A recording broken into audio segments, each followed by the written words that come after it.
সপোনৰ দেউকা মেলি মৰম বিচাৰি যাওঁ বলা। নমস্কাৰ সকলোকে ৰশ্মি ডেকৰ ইউটিউব চেনেললৈ স্বাগতম জনাইছোঁ। আৰু আজিৰ পৰা দেখিছে ধুনীয়াকৈ সাজি কাচি ওলাইছোঁ। সাজি কাচি ওলোৱাৰ এটাই কাৰণ মই এটা প্ৰগ্ৰেমত যাম। কি প্ৰগ্ৰেম, কেনেকুৱা প্ৰগ্ৰেম আৰু মই কিয় যাম, সকলোবোৰ আপোনালোকে ভিডিঅ'টো শেষলৈকে চাই থাকিলে গম পাব। আপোনালোকে ভিডিঅ'টো শেষলৈকে চাই থাকিব, লগত মা যাব।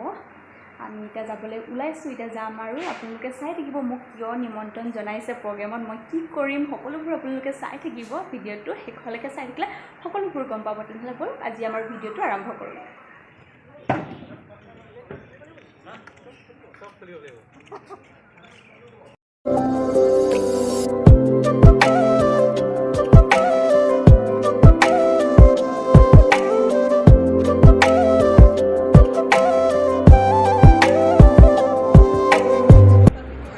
সংখ্যক ধেমাজি জিলাৰ প্ৰতিষ্ঠা দিৱস উদযাপন কৰা হৈছে। পাব্লিক অডিটৰিয়ামত গীতে মাতেৰে মুখৰিত হোৱাৰ লগতে কেইবাগৰাকীও বিশিষ্ট অতিথি এই অনুষ্ঠানত উপস্থিত থাকে।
ধেমাজি জিলা দিৱসৰ স্মৃতি গ্ৰন্থ ৰূপান্তৰ উন্মোচন কৰা হ'ল আনুষ্ঠানিক।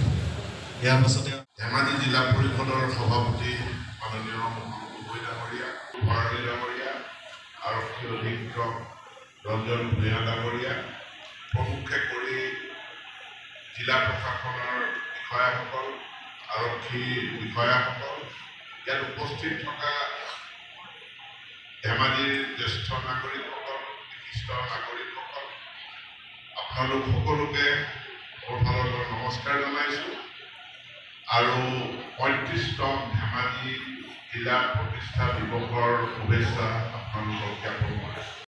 আপোনালোকক কোৱাই হোৱা নাই নহয়, এই অনুষ্ঠানত মই কিয় উপস্থিত। জিলাৰ ভিত্তিত জল জীৱন মিছনৰ উদ্যোগত অনুষ্ঠিত হোৱা ৰিল কম্পিটিশ্যনত মই পাৰ্টিচিপেট কৰিছিলোঁ আৰু তাত মই দ্বিতীয় স্থান পাবলৈ সক্ষম হৈছোঁ আৰু তাৰে আজি আনুষ্ঠানিকভাৱে আমাক চাৰ্টিফিকেটসমূহ প্ৰদান কৰা হ'ব। তাৰ বাবে মই এই অনুষ্ঠানত উপস্থিত আৰু আপোনালোকক বহুত বহুত ধন্যবাদ।